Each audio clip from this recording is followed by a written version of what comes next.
Welcome to Les Miserables. Written by Victor Hugo in 1885, this book takes place in the wake of the French Revolution and extends through the June Rebellion. Taking place entirely within France, the tale revolves around the protagonist, Jean Valjean.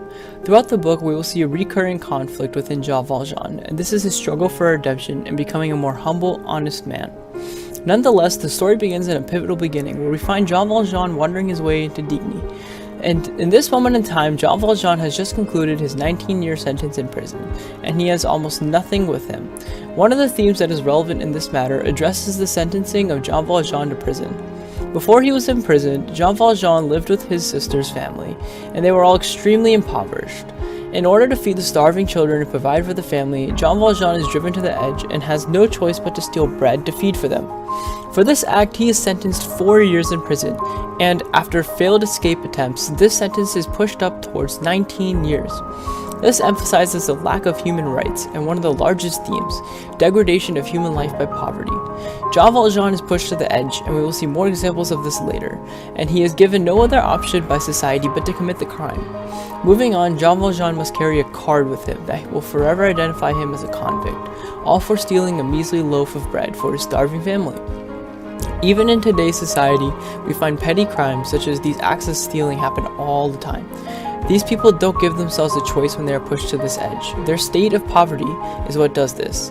I personally find it horrific that, as a society, we drive people down and leave them with no other option but to steal and commit crime. However, we then proceed to label them as convicts for such meaningless things and take away any chances towards redemption or building themselves back up. This label will put him in a lasting conflict with his prosecutor, Javert.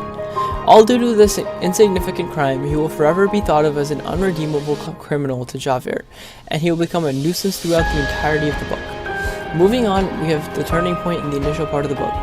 Valjean is rejected hospitality from almost every location in the town until he reaches the Bishop Myriel's house.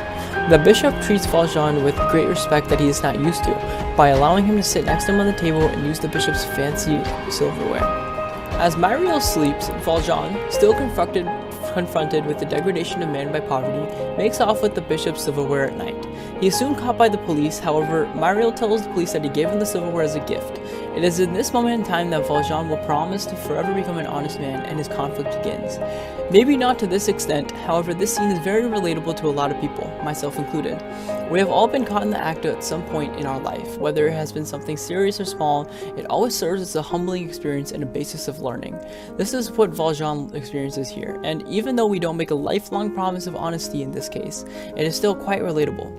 Moving forward, Valjean now lives in Paris with Cosette, a young girl who he saved from the family of the Thénardiers who were taking advantage of Cosette's mother, who passed away, Fantine. Perhaps the most relatable set of the entire book takes place in Paris. As Valjean nurtures Cosette up, the June Rebellion begins to stir.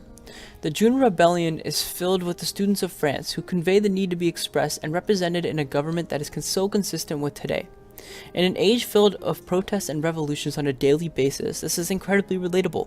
The man who loves Cosette is Marius. After growing concern for the rebellion and Marius's love, Valjean decides to take Cosette with him and move to England in order to avoid all this conflict.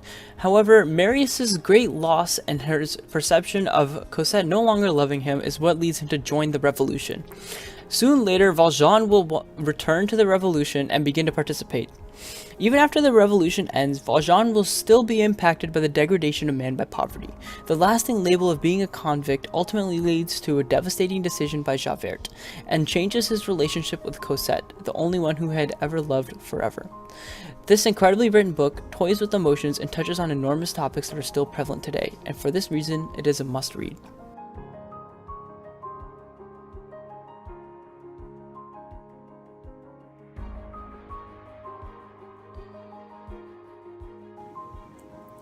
The US government often tends to make many pushes towards aiding the poor. However, this only helps towards a certain extent, for the pushes that the government makes are often focused towards government policies and expanding the government itself. Upon reading the arguments concerning the ideal, the US government does do a significant and substantial amount towards combating poverty. I found that many of them were incorrect to a certain extent. The government does, in fact, provide many systems and policies that are directed towards helping the poor.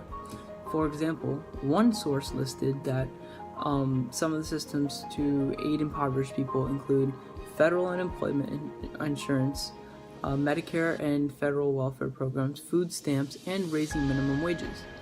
However, comparing these programs to other countries is astonishing. The United States, for example, does not give its citizens 4 years of free college education or free healthcare. On the other hand, studies show that, and I quote, the United States spends almost 3 times as much on healthcare as the average of other countries with comparable incomes, according to data from the Organization for Economic Cooperation and Development, a group of 35 countries in which the majority of which have advanced economies that work to promote economic development, basically saying that in comparison and relativity to other countries which are at a similar economic standpoint as the United States spends over 3 times as much towards these programs. However, they're still way more flawed and they don't reach out to these people as much.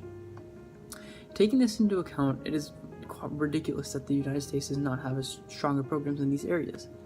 Finally, the argument that I saw most consistent was that the United States is an individualized country, which is true. People work hard in order to get to where they want to get, but a huge misconception is, why doesn't a person just get a job? Getting a job does not automatically launch a person out of poverty. For example, a study concluded that 44% of low-income households had at least one person working in 2011. Additionally, many of these people are unable to approach the job market or even think about it. Survival comes before worrying about a job.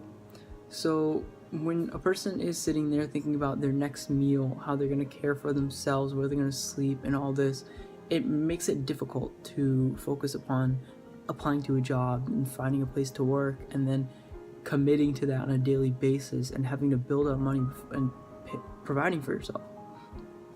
Another study of the Mental Health Association stated that 70 to 90% of persons with a serious mental illness are unemployed. This goes to show that some of the impoverished simply don't have the ability to get a job or work their way up. For example, a large portion of them are veterans. Some veterans may be disabled, or they have some sort of injury or amputation that refrains them from working, and many of them don't have family or anything like that to pull them up. Once a person is labeled as impoverished, society sort of shuns them away with these programs that everyone says to follow these programs and you can lift yourself up. But these programs just lead to a more branching of power, pair along with more political conflict and controversy. And when it all comes down to it, these people simply need direct help. These programs are initiatives, but they require the initiative of the impoverished person, of them reaching out in order to have them utilized. So this is where I think, in my own policy change, that the government should take a step back. My policy change is not to have the government take away welfare programs or whatnot, such as food stamps, whatsoever. I think less focus should go into helping the impoverished indirectly. So programs where the impoverished have to come out and they have to take the initiative because they may not be able to. And for example, raising minimum wage is an indirect way of aiding these people. But first you have to get a job in order to be fully impacted by this. And it's a way so that the government doesn't have to pay for anything. So what I think is that the government should fund and create a branch of government, not a whole branch of government, but a program that is solely focused on helping these impoverished people. It should not be branched out and separated into various far-fetched programs. Rather, one program that receives a bulk of the funding and goes out into local communities and makes the initiative and helps people. And rather than making this on a federal basis, this would be more on a statewide government basis. And these people would be able to go out and help people in their own community that they know best. Having the government make the initiative instead, per se. Every state government should have their own partake in this with their own respective program.